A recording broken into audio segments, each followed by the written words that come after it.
Techno হলো এমন এক স্মার্টফোন কোম্পানি, তাদের নতুন নতুন উদ্ভাবন মানুষকে প্রতিবারই অবাক করে চলেছে। আরে ভাই, আপনি লাস্ট যে ফোনগুলো লঞ্চ হয়েছে ওইগুলাই দেখুন না, যেমন Camon 40, spark 30C, Pova 6 pro, Pova card, মানে প্রতিটা ফোনই যেন এক একটা গল্প বলছে। যেমনটা টেকনো পোভা 7 এর ক্ষেত্রেও ঘটেছে। যেমন চমৎকার ডিজাইন, তেমনি এটার পারফরমেন্স, ব্যাটারি, ফাস্ট চার্জিং আর ক্যামেরা।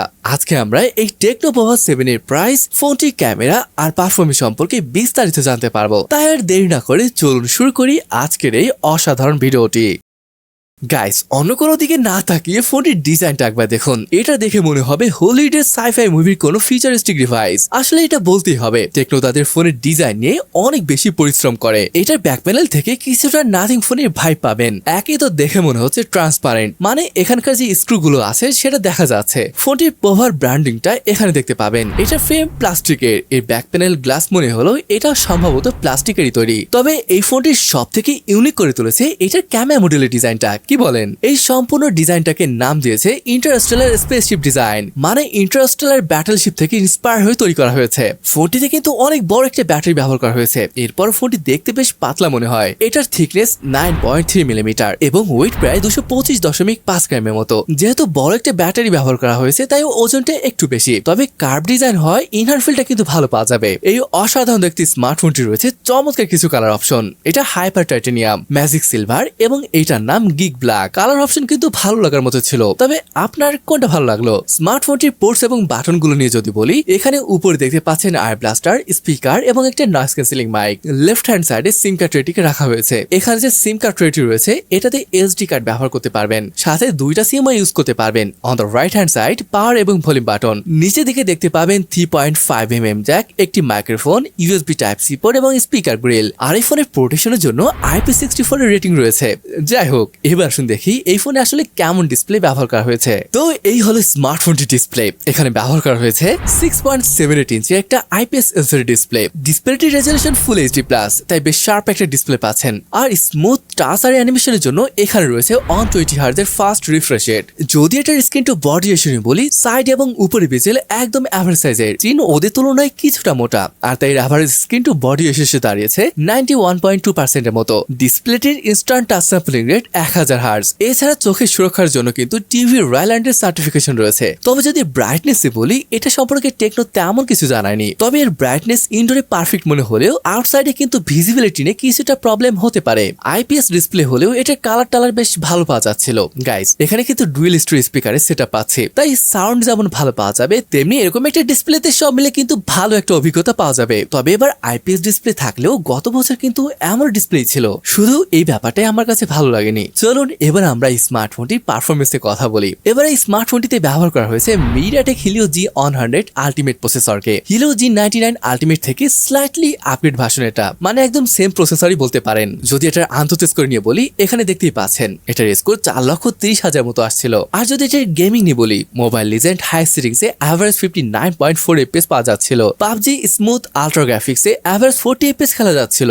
যদিও এটা কম করে 90 FPS আশা করেছিলাম। আশা করি আপডেটের মাধ্যমে এটা ঠিক করে ফেলবে। মানে আপনি জেনশিন ইম্প্যাক্টের মতো গেম যেখানে অ্যাভারেজ 30.5 FPS পর্যন্ত খেলতে পারছেন, সেখানে পাবজি তো হালকা গেম। তাই আশা করি আপডেটের মাধ্যমে ওটা ঠিক হয়ে যাবে। ফোনটি দুটি ভ্যারিয়েন্টে পাওয়া যাবে, 8/128 এবং 8/256GB, সাথে আরো 8GB extended. Storage type UFS 2.2 আর র্যাম টাইপ LPDDR4X।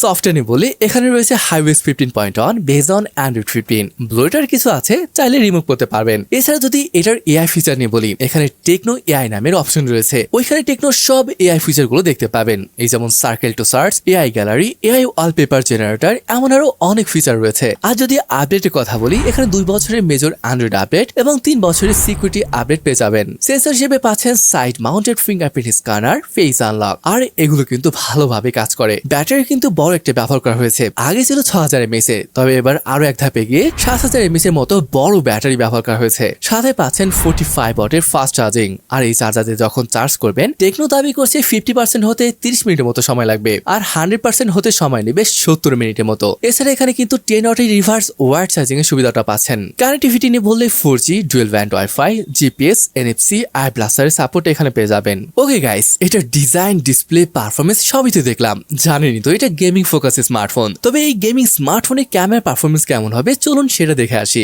এখানে দুইটা মাত্র ক্যামেরা সেন্সর রয়েছে, তবে ভালো ব্যাপার হলো এর মেইন ক্যামেরা সেন্সরটি 108 মেগাপিক্সেলের, যদিও ওএস সাপোর্ট নেই। সাথে আরো একটা 2 মেগাপিক্সেলের ডেপথ, আর ফ্রন্টে 8 মেগাপিক্সেল একটি সেলফি ক্যামেরা পাচ্ছেন। এর আগে কিন্তু 32 মেগাপিক্সেলের সেলফি সেন্সর দেখেছিলাম, কেন এটা বাদ দিল কে জানে। রিয়ার ক্যামেরা দিয়ে আপনি 2K 30 এফপিএস শুট করতে পারবেন। এখানে দেখতে পাচ্ছেন স্টেবিলাইজার সাপোর্ট না থাকায় অনেক বেশি ঝাঁকুনি দেখা যাচ্ছে, তবে 1080p কিন্তু স্টেবিলাইজারের সাপোর্ট রয়েছে, এটাতে ঝাঁকুনি একদম দেখা যায় না বললেই চলে। আর ফ্রন্টের ক্যামেরা দিয়েও কিন্তু 2K তে ভিডিও রেকর্ড করতে পারবেন। যাই হোক, চলুন এবার আরো কিছু ফটো স্যাম্পল দেখে আসি।